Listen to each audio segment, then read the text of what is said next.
അതായത് ഏറ്റവും ഭംഗിയുള്ള നല്ല കിടിലം എക്കോ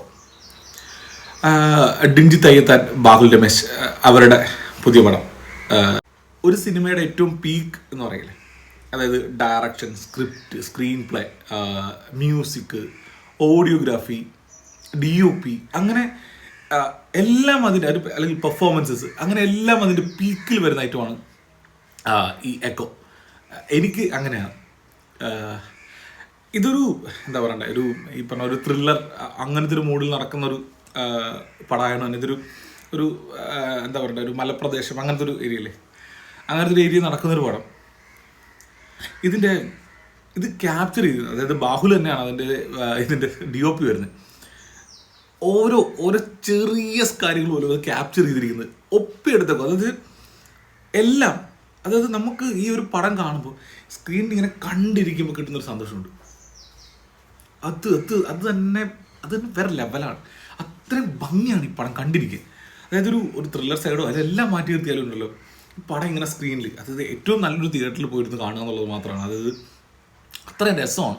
പിന്നെ ഈ പറഞ്ഞ പോലെ ഇതിൻ്റെ എഡിറ്റിങ്, സൂരജ് ആണ് ഇതിൻ്റെ എഡിറ്റിങ് വരുന്നത്. പിന്നെ ഓഡിയോഗ്രാഫി,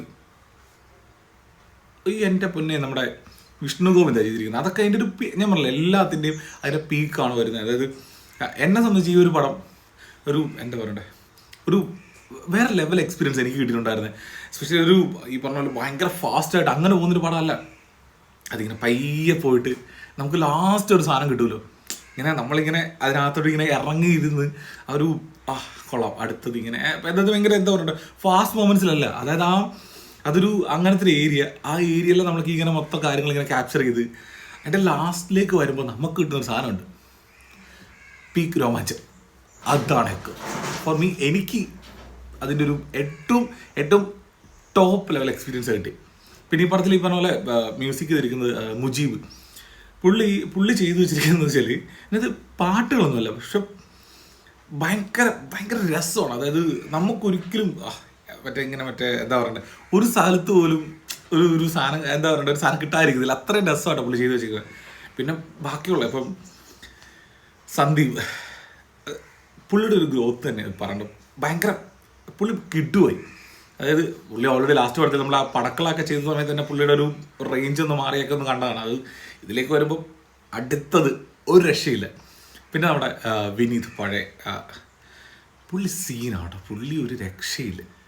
പുള്ളിയുടെയൊക്കെ കിട്ടിയില്ല പെർഫോമൻസ്. പുള്ളി, അശോകൻ, പിന്നെ ഒരു മലേഷ്യൻ ഒരു ലേഡിയായിട്ട് പുള്ളിക്കാരത്തെ പേര് എന്തോ എനിക്ക് മറന്നു, അങ്ങനത്തെ ഒരു പുള്ളിക്കാരത്തൊക്കെ എല്ലാവരും. പിന്നെ ഡോഗ്സ്, അത്